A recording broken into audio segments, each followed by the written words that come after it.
Media మిత్రులకి print and electronic media మిత్రులకు నమస్కారం అండి. జై భీమ్ భారత్ అనే పార్టీ వ్యవస్థాపకులు జడ శ్రవణ్ కుమార్ గారు మా పార్టీ అధినేత మీద, తరువాత మా సీనియర్ నాయకులు నాదెండ్ల మనోహర్ గారి మీద,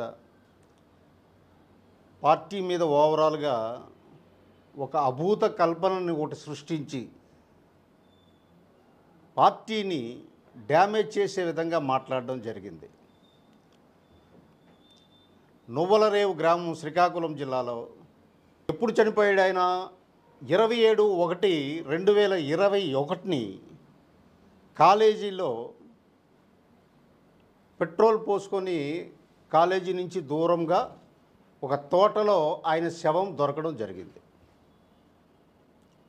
జరిగిన వెంటనే 27 జరిగితే ఫిబ్రవరి 1 నువ్వలరేవు గ్రామంకి వెళ్ళి నేను మా జనసేన నాయకులు ప్రత్యక్షంగా వెళ్ళాం. వెళ్ళి ఆ కుటుంబానికి భరోసా ఇచ్చాం. ఎందుకంటే చాలా పేద కుటుంబం అది. 21 నుంచి కూడా జరిగిన పరిణామాలన్నింటినీ కూడా ఈ పెద్ద మనిషి జడ శ్రవణ్ కుమార్ అనే పెద్ద మనిషి వక్రీకరించి ప్రెస్లో మాట్లాడడం జరిగింది. నేను వాస్తవం స్టెప్ బై స్టెప్ జరిగిందంతా మీ దృష్టికి మీ ద్వారా ఈ రాష్ట్ర ప్రజల దృష్టికి తీసుకొస్తున్నాను. వచ్చిన వెంటనే మేము ధర్నాలు చేశాం. అక్కడ అప్పటి ప్రభుత్వం మీద ఎంతటి ఒత్తిడి తీసుకొచ్చారు అని అంటే, సాక్షాత్తు పలాస నియోజకవర్గం మాజీ మంత్రివర్యులు అప్పుడు సీదిరి అప్పలరాజు ఇన్వాల్వ్ అయ్యి ఉన్నాడు. ఇందులో వైసీపీ నాయకులు ఇన్వాల్వ్ అయ్యి ఉన్నారు. సో పేద కుటుంబానికి చెందిన, మత్స్యకార కుటుంబానికి చెందిన వ్యక్తి కాబట్టి ఎలాగైనా కేసు మాఫీ చేయాలన్నటువంటి ఉద్దేశంతో ఎఫ్ఐఆర్ ఫైల్ చేయడమే లేటుగా చేశారు. పోలీసు వారు ఏం చేశారంటే, ఎంక్వైరీ తూతూ మంత్రం కింద చేసి సెక్షన్ 302 కింద రిజిస్టర్ అయిన ఎఫ్ఐఆర్ని మిస్టేక్ ఆఫ్ ఫ్యాక్ట్ కింద దాన్ని క్లోజ్ చేశారు. మెజిస్ట్రేట్కి పంపించారు రిపోర్ట్. ఈయన మెజిస్ట్రేట్గా పనిచేసిన వ్యక్తి మిస్టేక్ ఆఫ్ ఫ్యాక్ట్ కింద ఎప్పుడు చేయాలి?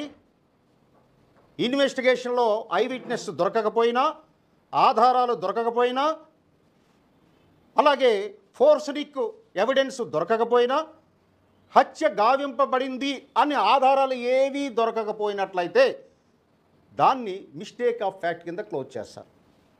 ఇమీడియట్గా మేము దాన్ని ప్రతిఘటించాం. పోలీసు వ్యవస్థ ప్రాపర్గా ఇన్వెస్టిగేషన్ చేయలేదు, ఆ కుర్రవాడు ఎలా చనిపోయాడు అన్నది వెలికి తీయవలసినటువంటి బాధ్యత పోలీసు డిపార్ట్మెంట్ మీద ఉంది అని చెప్పడం జరిగింది. ప్రొటెస్ట్ పిటిషన్కి అనుగుణంగా మెజిస్ట్రేట్ వారు ఎస్పీకి డైరెక్షన్ ఇచ్చారు, మళ్ళీ రీఇన్వెస్టిగేషన్ చేయమని.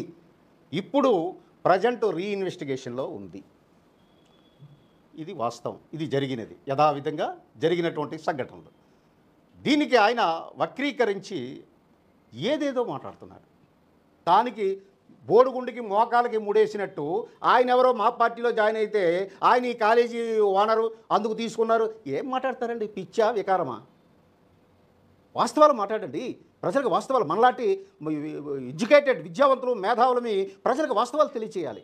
అంతేగాని మీరు ఇలాంటి అబద్ధాలు, అభూత కల్పనలు, ఈ మాయ మాటలు, ఇది సంస్కృతి కాదు. ఇది మీరు పద్ధతిగా మాట్లాడితే మంచిది, కానీ వ్యక్తిగత విమర్శలు, దాడులు చేస్తే మేము కూడా తీవ్రంగా స్పందిస్తామని చెప్పేసి ఈ రాష్ట్ర ప్రజలకి అతను మాట్లాడిందంతా కూడా కళ్ళబొల్లి మాటలు, అబద్ధాలు, వాస్తవ విరుద్ధమైనటువంటి మాటలు మాట్లాడేది తెలియజేసుకుంటూ, ఇది రాజకీయాల్లో విలువలతో ఉండాలి, ఇది మంచి సంస్కృతి కాదు.